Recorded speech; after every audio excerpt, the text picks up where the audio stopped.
அஸ்ஸலாமு அலைக்கும் வரஹ்மத்துல்லாஹி வபரகாத்துஹு.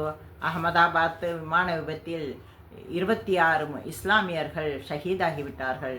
அல்லாஹு தாலா அவர்களுடைய பாவங்களை அகற்றி அவர்களுக்கு சிறந்த சொர்க்கத்தை கொடுப்பானாக.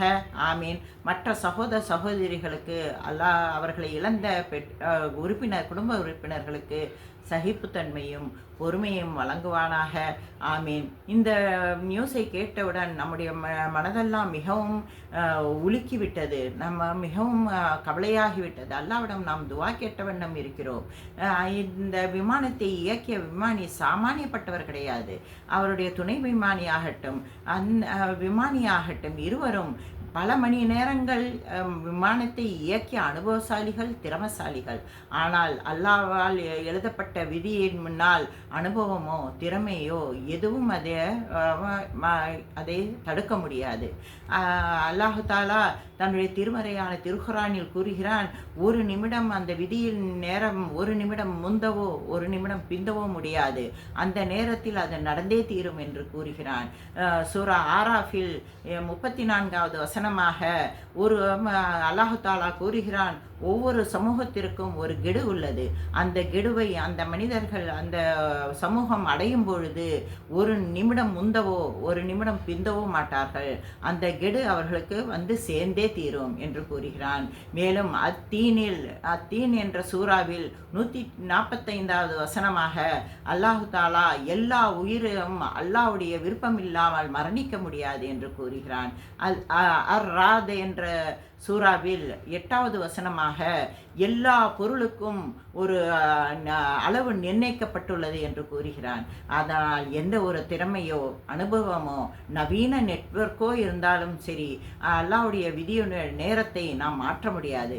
நாம் எத்தனையோ இந்த மாதிரி பேரழிவுகளை நாம் பார்த்து கொண்டு தான் இருக்கிறோம், கேட்டுக்கொண்டும் இருக்கிறோம். இதையும் 10, 11ஆக நியூஸாக நாம் இதை கடந்து போய்விடலாம் என்று எண்ண வேண்டாம். இதை முன்காலத்தில் ஆது சமூகத்தினர்களை அல்லாஹு தாலா ஒரு பெரிய வீசி அவர்களை அழித்தான்.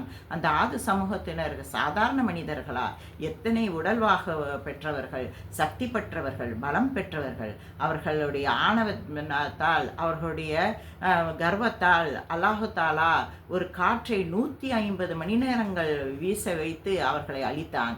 அதேபோல் நூஹ் அலைஹிஸ்ஸலாம் காலத்தில் வறண்ட பூமியில் தண்ணீர் எப்பொழுது வரும் என்றே தெரியாத காலத்தில் அல்லாஹு தாலா நூஹ் அலைஹிஸ்ஸலாமை கப்பலை நிறுவ செய்தான். அந்த கப்பலை நிறுவும் பொழுது நெருப்பு குண்டத்திலிருந்து தண்ணீர் வெள்ளமாக ஓடி ஈமான் இல்லாத மக்களை அல்லாஹு தாலா அழிக்கவில்லையா? இவ்வாறு நாம் சென்னையில் நாம் இதை சுனாமியை பார்த்திருக்கிறோம், வயநாடில் நிலச்சரிவை பார்த்திருக்கிறோம், இப்பொழுது விமான விபத்தை பார்த்து கொண்டிருக்கிறோம். அல்லாஹு தாலாவுடைய விதி எப்பொழுதும் வந்து சேரும். எல்லா மனிதர்களும் மரணத்தை ஒரு நாள் சுவைத்தே தீர வேண்டும். அது எப்பொழுது வரும் என்று தெரியாது.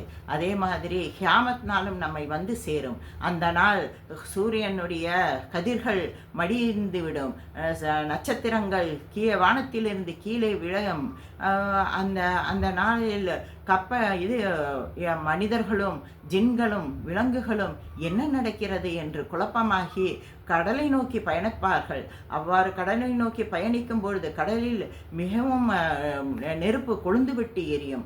அந்த நாள், அந்த கியாமத் நாளில் அல்லாஹு தாலா அனைத்து உலகத்தையும் சுக்குநூறாக அழித்து விடுவான். அந்த நாள் வரும், அவசியம் வரும், நம்மை வந்து சேரும். ஒவ்வொரு மனிதனும் தன்னுடைய மௌத்தை அவன் சுவைத்தே தீர வேண்டும். மரணம் அவனை வந்தே சேரும். ஆனால் அந்த நாள் எப்பொழுது என்று நமக்கு தெரியாது. அதனால் நாம் இந்த மாதிரி பேரழிவுகளை பார்த்தால் நாம் ஒரு நியூஸாக நினைத்து கடந்து போகாதீர்கள். அதிலிருந்து நம்மளுக்கு படிப்பினை என்ன? நாம் இதுவரை பாவங்கள் என்ன செய்திருந்தாலும் அல்லாஹ்விடம் அழுது சஜ்தாவில் விழுந்து அந்த பாவத்திற்காக தௌபா செய்யுங்கள். உறவை துண்டித்து வாழ்ந்திருந்தால் உறவுகளுடன் சேர்ந்து வாழுங்கள். நல்லதையே செய்யுங்கள், நல்லதையே பேசுங்கள், உண்மையை பேசுங்கள். யாருக்காவது அநீதி செய்திருந்தால் அவர்களை தேடிச் சென்று அவர்களிடம் மன்னிப்பு கேளுங்கள். நீங்கள் உங்களுக்கு யாராவது அநீதி செய்திருந்தால் மனதார மன்னித்து விடுங்கள். நாம் அல்லாஹ்வுக்கு நல்லவர்களாக, இந்த உலக மக்களுக்கு உதவி செய்பவர்களாக நம்ம வாழ்க்கையை அமைத்து கொள்ள வேண்டும். அல்லாஹு தாலா எனக்கும் உங்களுக்கும் ஆஃபியத்தான மரணத்தை கொடுக்க வேண்டும். ஆமீன். அஸ்ஸலாமு அலைக்கும் வரஹ்மத்துல்லாஹி வபரகாத்துஹு.